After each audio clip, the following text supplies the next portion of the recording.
Assalamualaikum warahmatullahi wabarakatuh. Selamat malam semuanya. Kembali lagi bersama saya Rina Krisnawati. Kali ini dengan tugas mata kuliah manajemen sumber daya insani. Tugas kali ini yaitu book review dengan judul bukunya Filsafat dan Teori Kepemimpinan karya Dr. Wendy Sepmadintaya. Buku ini diterbitkan tahun 2021 dengan jumlah halaman 124 halaman, diterbitkan oleh Ahli Media Book.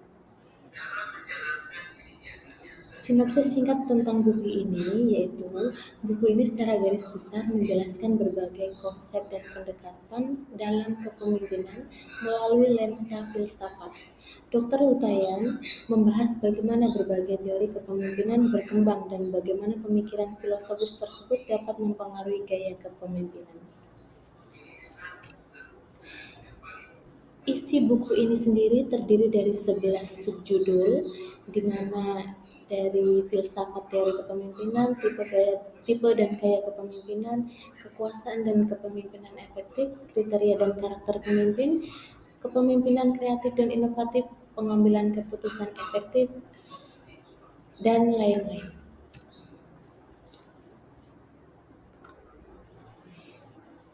Memasuki bab pertama atau subjudul pertama yaitu tentang filsafat teori kepemimpinan, di mana garis besar dari bab ini adalah pemimpin harus memiliki kelebihan kapasitas kecerdasan, waspada, kemampuan berbicara dan menilai, prestasi, tanggung jawab, dan partisipasi.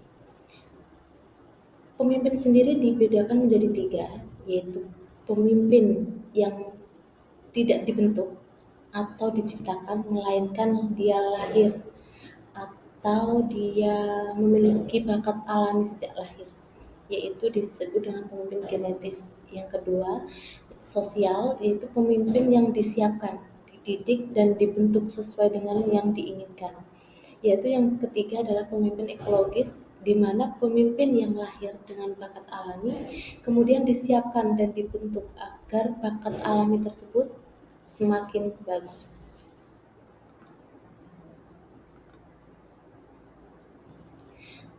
Subjudul yang kedua yaitu tipe dan gaya kepemimpinan, di mana gaya kepemimpinan yang ideal adalah kepemimpinan yang dapat menyesuaikan dengan situasi dan kondisi.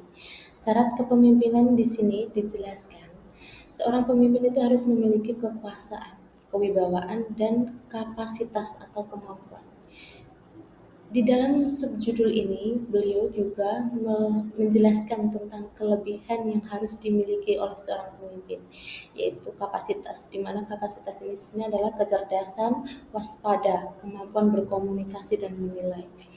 Yang kedua adalah prestasi, di mana pemimpin harus memiliki gelar, harus memiliki wawasan, dan setidaknya memiliki penghargaan di bidang tertentu. Kemudian tanggung jawab, yaitu mandiri, inisiatif, tekun, ulet, percaya diri, agresif, dan kompetitif. Yang berikutnya adalah partisipatif, yaitu aktif, sosialisasinya tinggi, dan mampu bergaul, kooperatif, mudah menyesuaikan diri, dan punya rasa humor. Di mana rasa humor ini sangat penting dimiliki oleh seorang pemimpin untuk cair. Dia bisa cair ke komunikasinya untuk ke atas ataupun ke bawah. Dan berikutnya adalah status, di mana seorang pemimpin harus punya kedudukan sosial dan ekonomi, populer dan terkenal. Itu menurut beliau di dalam subbab ini.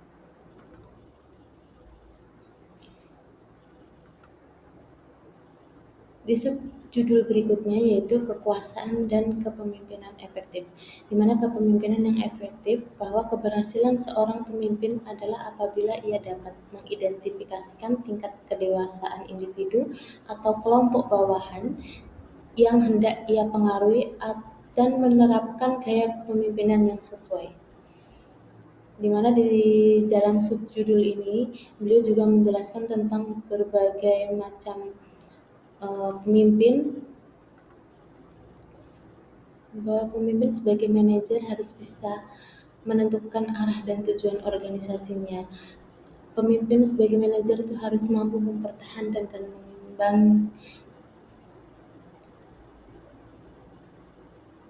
mengembangkan organisasi.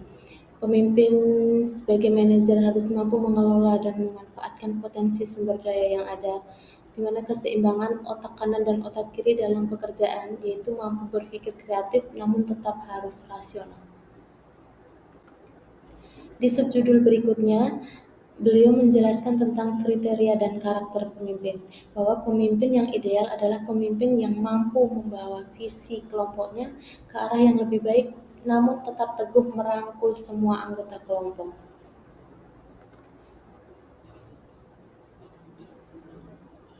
Di subjudul berikutnya, kemudian beliau menjelaskan tentang kepemimpinan kreatif dan inovatif, di mana pemimpin kreatif adalah pemimpin yang dapat menghasilkan suatu produk yang baru ataupun kombinasi dari hal-hal yang sudah ada sebelumnya yang berguna serta dapat dimengerti.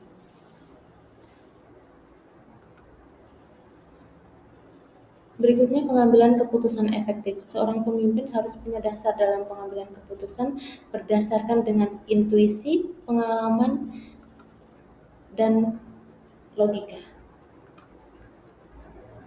Di subjudul berikutnya adalah indikator dan nilai kepemimpinan, di mana nilai kepemimpinan adalah sejumlah sifat utama yang harus dimiliki seorang pemimpin agar kepemimpinannya efektif dan efisien guna mencapai tujuan yang telah ditentukan.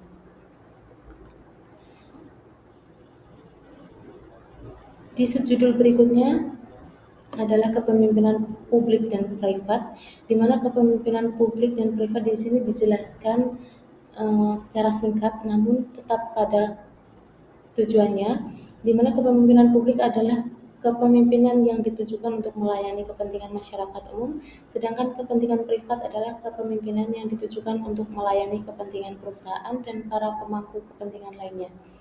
Namun faktanya, kepemimpinan publik ini pada dasarnya bertujuan menghasilkan pelayanan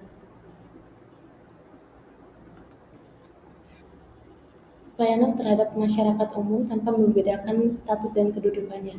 Namun faktanya di sekitar kita saat ini kepemimpinan publik ini masih penuh dengan diskriminasi. Kemudian di subjudul berikutnya beliau menjelaskan tentang komunikasi pemimpin dan relasi, di mana proses komunikasi yang efektif memungkinkan manajer untuk melaksanakan tugas-tugas mereka. Di dalam subjudul ini beliau juga menjelaskan tentang berbagai fungsi dan peran pemimpin, gaya dalam komunikasi, serta hambatan-hambatan dalam komunikasi. Di subjudul berikutnya, kepemimpinan manajerial, kepemimpinan manajemen dan resiko. Manajemen resiko adalah sebuah cara yang sistematis dalam memandang sebuah resiko dan menentukan dengan tepat penanganan resiko tersebut. Dalam bab ini, beliau juga menjelaskan tentang manfaat manajemen resiko dalam perusahaan, serta tahapan-tahapan dalam proses manajemen resiko, di mana manajemen resiko yang efektif adalah salah satu elemen penting dari tata kelola perusahaan yang baik. Di subjudul berikutnya adalah manajemen perubahan dan penolakan. Manajemen perubahan adalah suatu upaya yang dilakukan manajemen guna melakukan perubahan berencana dengan menggunakan jasa atau bekerja sama dengan intervenis atau konsultan. Dalam subjudul ini beliau juga menjelaskan berbagai pelaku perubahan, strategi mengatasi perubahan, dan perubahan dalam organisasi terdiri dari 3 tipe yang berbeda, yaitu perubahan rutin, perubahan peningkatan, dan perubahan inovatif. Di subjudul berikutnya tentang gaya kepemimpinan Barat dan Timur, di mana di dalam subjudul ini beliau menjelaskan tentang tiga tipe kepemimpinan, yaitu Barat, Jepang, dan Cina sebagai contohnya. Di sini juga dijelaskan berbagai kelebihan dan kekurangan dari masing-masing manajemen. Yang berikutnya adalah etika moral dan kepemimpinan. Pemimpin yang beretika dan bermoral melahirkan pemimpin yang karismatik. Di sini beliau menjelaskan atau memberikan dua contoh dari dua tokoh Indonesia, yaitu Ki Hajar Dewantara dan Mangkunagoro, di mana Ki Hajar Dewantara ini dengan slogannya yang disebut adalah Ing Ngarso Suntulodo, Ing Madya Mahangkarso, dan Tutwuri Handayani. Sedangkan Mangkunagoro menjelaskan tentang kepemimpinan harus mampu menciptakan sikap dan perilaku, ikut memiliki, ikut bertanggung jawab, dan mawas diri. Penerapan nilai-nilai luhur, baik yang bersumber dari tradisi budaya, ajaran agama, kearifan lokal jelas membenarkan pandangan bahwa kepemimpinan yang baik mempunyai keahlian dan keterampilan. Juga harus memiliki moral pemimpin, kepemimpinan dengan menjalankan kepemimpinan yang lebih mengutamakan kesejahteraan rakyatnya.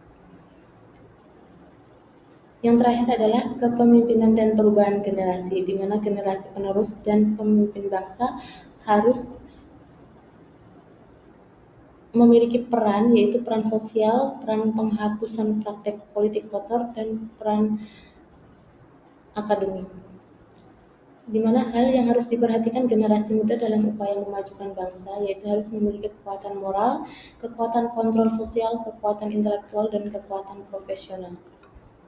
Secara garis besar, buku ini memiliki kelebihan dan kekurangan. Kelebihannya, buku ini menggabungkan filsafat dan teori kepemimpinan dengan sangat baik, memberikan perspektif yang luas. Teori-teori yang dibahas tidak hanya bersifat akademis, tetapi juga aplikatif dalam konteks nyata. Penulis juga mampu menjelaskan konsep-konsep kompleks dengan cara yang mudah dipahami. Namun, di sisi lain juga memiliki kekurangan. Meskipun teori dan filsafat yang dibahas sangat menarik, beberapa pembaca, termasuk saya, mungkin itu perlu contoh yang lebih konkret dari dunia nyata. Dan menurut saya buku ini juga menggunakan bahasa yang terlalu baku sehingga sangat sulit sekali untuk dipahami secara mendalam. Jadi terasa agak kurang sedikit. Saya memberikan nilai 3 dari 5. Kesimpulannya, filsafat dan teori kepemimpinan adalah buku yang sangat berharga bagi siapa saja yang tertarik dalam bidang kepemimpinan, baik akademisi maupun praktisi. Dengan pendekatan interdisipliner, Dr. Wendy Setmadi berhasil menyajikan wawasan yang mendalam dan memprovokasi pemikiran tentang bagaimana kita dapat menjadi pemimpin yang baik dengan memahami dasar-dasar filsafat. Buku ini sangat direkomendasikan bagi mereka yang ingin memperkaya pengetahuan dan keterampilan kepemimpinan mereka. Thank you. Terima kasih, sekian dari saya. Wassalamualaikum warahmatullahi wabarakatuh.